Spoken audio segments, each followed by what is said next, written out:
Sonic the Hedgehog IDW Comics, parte 46.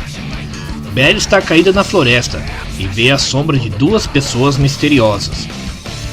Quando ela recobra toda a consciência, percebe que está com fogo por todo lado e que sua mão também pegou fogo. O Badnik, que havia nocauteado a Belly, vê a situação e joga terra na mão da Belly, até o fogo parar. Belly percebe que o robô só quis ajudar ela, não só apagando fogo na mão, mas também puxando ela fora da área de perigo. Ela também percebe que, como a mão dela estava com fósforo, talvez tenha sido ela a responsável pelo fogo. Logo, alguém chama pelo nome dela. Tengo encontra Belly, tenta defendê-la do Badnik, mas Belly explica que ele é um robô bom e está tentando ajudar. Depois disso, ela faz uma espécie de curativo na Belly, mesmo a robozinha falando que não está doendo ou coisa parecida. Amy tenta conversar com o guarda florestal para ajudar as pessoas, mas o guarda diz que está mantendo os portões fechados para evitar um efeito manada, onde todas as pessoas saem correndo de uma vez, e o que iria piorar a situação. Ela pede a ideia para Jill, mas ela não tem certeza. As pessoas começam a ficar nervosas e discutem.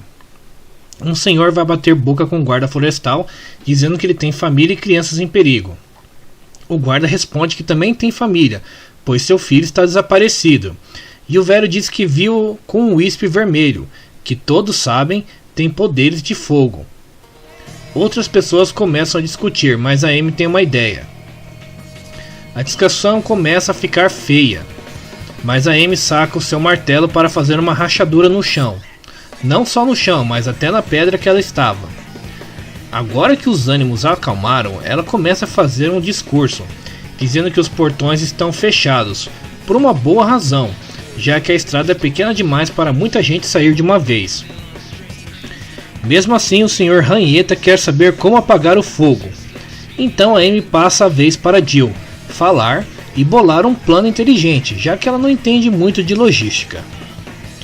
Jill não se acha digna de liderar as pessoas, mas a Amy dá um discurso motivacional para ela se animar e mostra a carta que a Jill tinha tirado antes. Em seguida, a Jill fica animada e começa a mandar as ordens.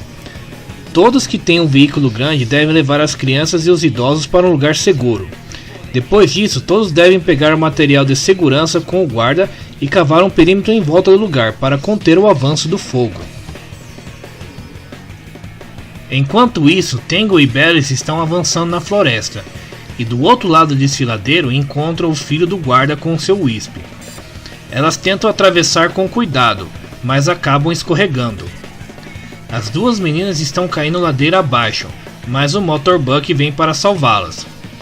Montadas no robô, elas aceleram rumo ao desfiladeiro. Belly pede para Tango puxar o rabo dela quando ela der o sinal. Quando o robô se aproxima, Belly sinaliza para Tango, e ela puxa o seu rabo, fazendo com que Belly dê um impulso necessário para pular o desfiladeiro. Elas percebem que esse plano não deu muito certo, e que elas não vão conseguir chegar do outro lado. Mas a Tango tem outro plano. Tango usa sua cauda elástica para agarrar uma pedra e assim levá-las em segurança ao outro lado.